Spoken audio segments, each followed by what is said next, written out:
आता एकदम जुन्यातील जुने आणि काळे झालेले, खूप दिवसांनी पासून घासलेले नाही असे हे भांडे घेतलेले आहे.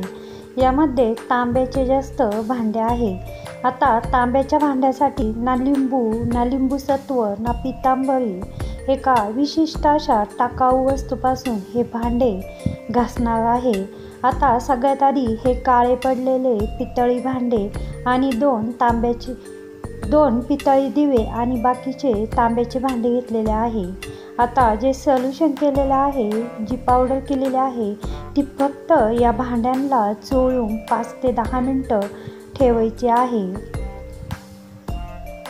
फक्त या भांड्यांना चोळली तर लगेच एकदम चकाकी यायला लागलेली आहे. आता तांब्या पितळाचे भांडे घासले की जास्तीत जास्त फक्त 2 दिवस हे भांडे स्वच्छ दिसतात, पण त्यानंतर काळे पडतात. आता भांडे जास्त दिवस काळे पडू नये व स्वच्छ दिसावा यासाठी ही एक महत्त्वाची अशी टिप्स आहे, तीही पाहू. आता या भांड्यांना फक्त अलगद हाताने, जे तांब्याचे खूप काळे झालेले भांडे होते त्याला फक्त अलगद हाताने ही जी पावडर केलेली आहे ती चोळली, एकदम चकाचक असे भांडे निघालेले आहे.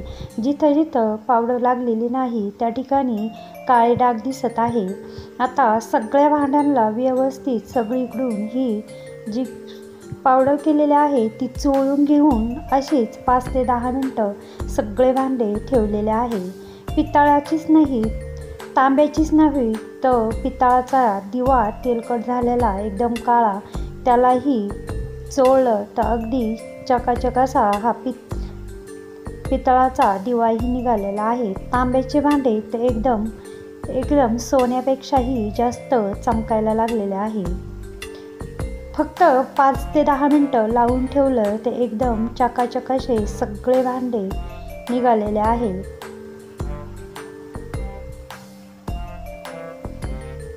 आता हे सगळे भांडे फक्त धुवून घ्यायचे स्वच्छ असे. एकदम विश्वासच बसणार नाही, ना लिंबू, ना लिंबू सत्व, ना पितांबरी न लावताही एवढे चकाचक असे भांडे निघालेले आहे तांब्या पितळाचे.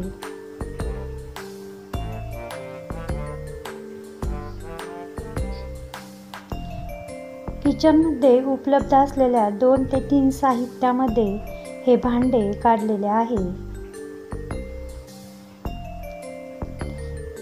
आता हे भांडे धुवून आणि पुन्हा आपली भांड्याची जी घासणी असते त्याने स्वच्छ असे हे भांडे घासून घ्यायचे आहे. यामुळे हे भांड्यांना जास्त दिवस एकदम चकाकी असते. आता देवाचे भांडे असतात त्यामुळे वेगळीच अशी भांड्याची घासणी घेतलेली आहे आणि साबण लावून सगळे भांडे व्यवस्थित स्वच्छ असे घासायचे आहे. सगळे भांडे साबणीने स्वच्छ घासायचे, अजूनच चमक येते आणि असे घासल्यामुळे जो काही आंबटपणा हा भांड्यांना असतो त्यामुळे डागही पडत नाही आणि जास्त दिवस तांब्या पितळाच्या भांड्याची चमक टिकते.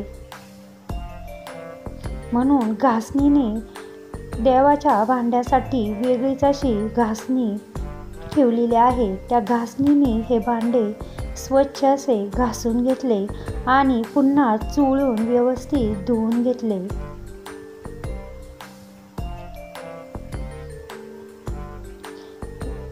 आता स्वच्छ कॉटनच्या कपड्याने हे भांडे स्वच्छ पुसून आणि तांब्या पितळाचे भांडे उन्हात वाळवून ठेवले की खूप दिवस भांड्याची चकाकी टिकते.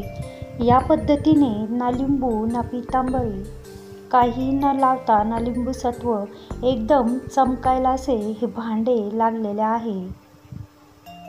सोन्यापेक्षाही जास्त हे भांडे चमकायला लागले.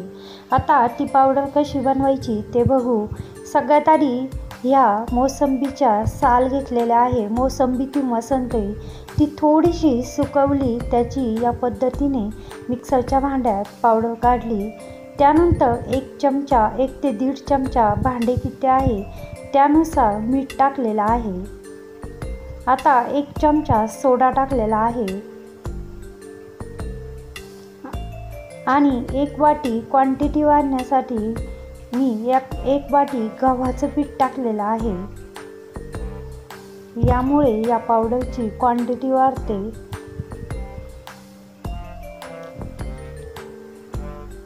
आणि गव्हाच्या पिठामुळे तांब्या पितळाचे भांडेही स्वच्छ निघतात. त्यानंतर 1 चमचा कपडे धुण्याचा पावडर टाकला. याची पुन्हा मिक्सरच्या भांड्यामध्ये दळून घेतलं. या पद्धतीने आपली एकदम छान अशी तांबे पितळेचे भांडे घासण्याची पावडर बनलेली आहे.